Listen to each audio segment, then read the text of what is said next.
Bismillahirrahmanirrahim. Assalamualaikum warahmatullahi wabarakatuh. Selamat datang di video pembelajaran pendidikan Pancasila dan Kewarganegaraan.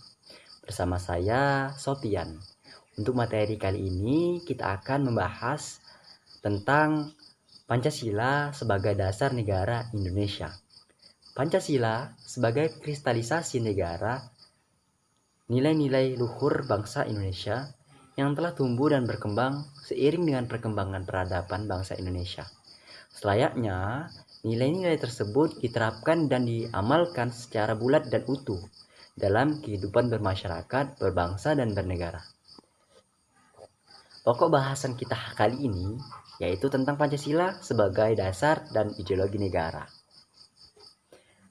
Sebelum kita memasuki tentang Pancasila, kita harus mengetahui apa yang dimaksud dengan Pancasila itu sendiri, ideologi itu sendiri.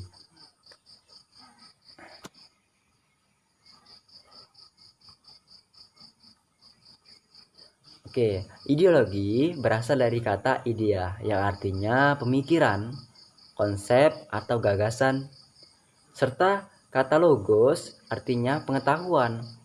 Secara sederhana, ideologi berarti pengetahuan, ide-ide ya keyakinan atau gagasan. Sedangkan arti luasnya, ideologi adalah seperangkat prinsip yang dijadikan dasar untuk memberikan arah dan tujuan yang ingin dicapai dalam melangsungkan dan mengembangkan kehidupan nasional suatu bangsa dan negara. Pancasila sebagai dasar dan ideologi negara. Ada beberapa poin, yaitu ada 5 poin yang harus kita bahas pada kali ini. Yang pertama, Pancasila sebagai dasar negara atau State Fundamental Norm, yang artinya pembukaan Undang-Undang 1945 memuat dasar negara Pancasila yang berbunyi, makna disusunlah kemerdekaan kebangsaan Indonesia itu dalam suatu undang-undang dasar negara Indonesia yang terbentuk dalam suatu susunan negara Republik Indonesia yang berkedaulatan rakyat dan berdasar kepada ketuhanan yang Maha Esa, kemanusiaan yang adil dan beradab, persatuan Indonesia, dan kerakyatan yang dipimpin oleh hikmat kebijaksanaan dalam permusyawaratan, perwakilan, serta dengan mewujudkan suatu keadilan sosial bagi seluruh rakyat Indonesia. Jadi Pancasila itu sebagai dasar dari negara. Jadi semua Pancasila itu sudah ada di pembukaan Undang-Undang Dasar Republik Indonesia pada alinea ke-4. Lanjut, makna Pancasila sebagai dasar negara, yang artinya Pancasila itu merupakan landasan bagi penyelenggara negara dan pelaksana sistem pemerintahan yang memiliki kedudukan tertinggi dan sebagai sumber dari segala sumber hukum dalam ketatanegaraan di Indonesia. Konsekuensinya, segala peraturan yang ada harus bersumberkan Pancasila. Misalkan pemerintah ingin membuat undang-undang baru, nah, pemerintah harus bersumberkan atau mengacu pada Pancasila. Peraturan tersebut tidak boleh berbeda atau berlawanan terhadap Pancasila itu sendiri. Pancasila selanjutnya yaitu Pancasila sebagai pandangan hidup bangsa. Jadi artinya Pancasila sebagai pandangan hidup bangsa ini merupakan pedoman dan petunjuk hidup dalam berpikir dan berperilaku bagi masyarakat dan bangsa Indonesia dalam kehidupan sehari-hari. Lanjut aja. Selanjutnya, pentingnya ideologi bagi suatu bangsa. Di ideologi sangat penting menentukan eksistensi suatu bangsa dan negara yang menjadi pedoman bagi bangsa dan negara tersebut untuk mencapai tujuannya melalui berbagai realisasi pembangunan. Nah, ideologi sangat penting karena memberikan dasar, arah, dan tujuan bagi bangsa dan negara dalam menjalankan kehidupannya. Pancasila sebagai ideologi yang akan kita bahas ada 3, reformatif, dinamis, dan terbuka. Pancasila sebagai ideologi reformatif artinya Pancasila tidak bersifat kaku.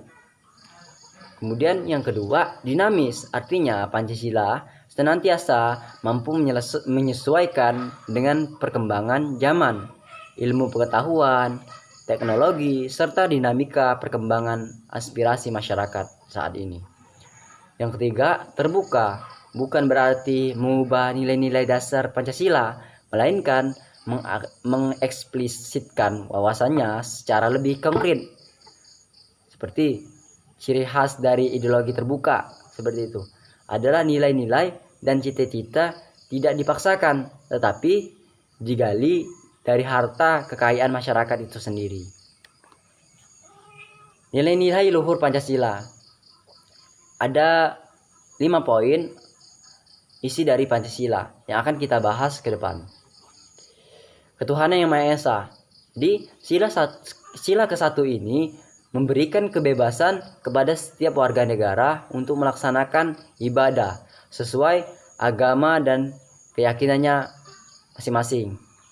Menciptakan kerukunan umat beragama, saling menghormati antar pemeluk agama, dan menyadari bahwa kedudukan dan martabat manusia sebagai makhluk Tuhan adalah sama. Sila kedua, kemanusiaan yang adil dan beradab. Sila kedua ini mengandung makna bahwa manusia Indonesia, masyarakat Indonesia harus selalu menjunjung tinggi harkat dan martabat manusia sesuai dengan nilai-nilai keadilan, seperti itu.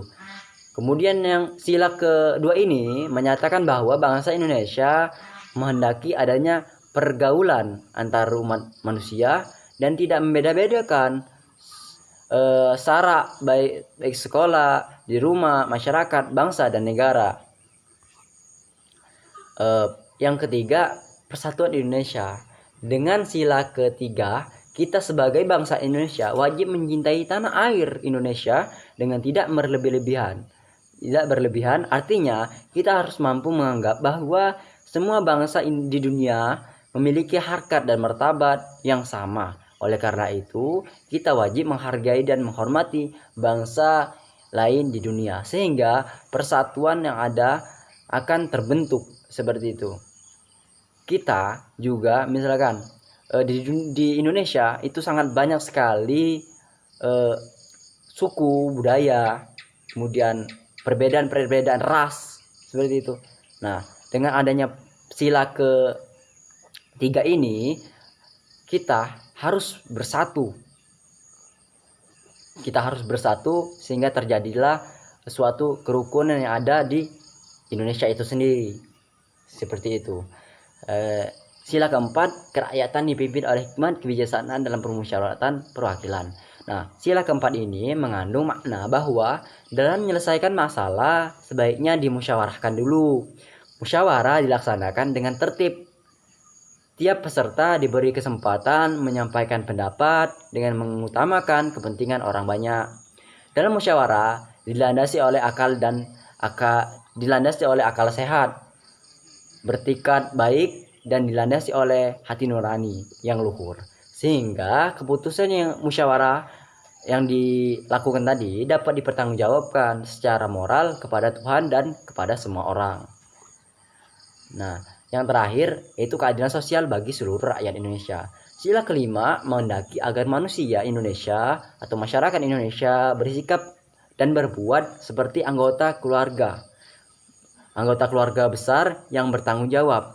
Setiap manusia Indonesia harus mampu bersikap dan berbuat untuk memberikan sumbangsinya yang nyata dalam upaya meningkatkan kesejahteraan rakyat Indonesia itu sendiri.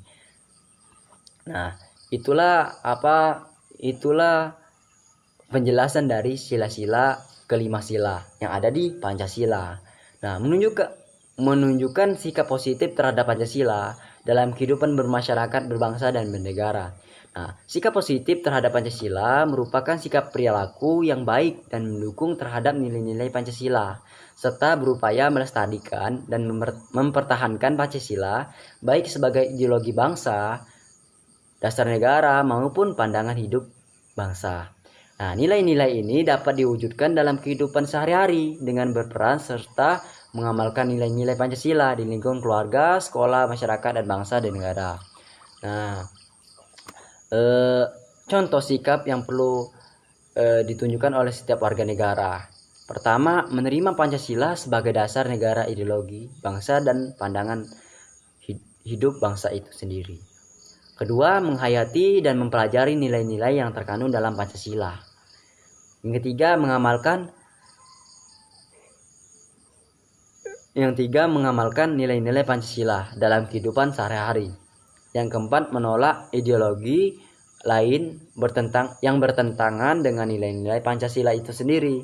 Yang kelima, turut mempertahankan kelestarian ideologi Pancasila, bersikap kritis dan memiliki kedudukan terhadap kehidupan bermasyarakat, berbangsa dan bernegara, supaya sesuatu sesuai dengan nilai-nilai Pancasila itu sendiri. Nah, sikap positif terhadap Pancasila perlu ditampilkan dalam kehidupan sehari-hari, lingkungan masyarakat, bangsa dan bernegara oleh seluruh komponen bangsa, baik sebagai rakyat maupun aparat pemerintah, dengan mengamalkan nilai-nilai yang terkandung dalam setiap sila itu. Mungkin itu saja yang bisa saya sampaikan. Semoga video kali ini bisa bermanfaat untuk kita semua. Saya akhiri ya dengan ucapan wassalamualaikum warahmatullahi wabarakatuh.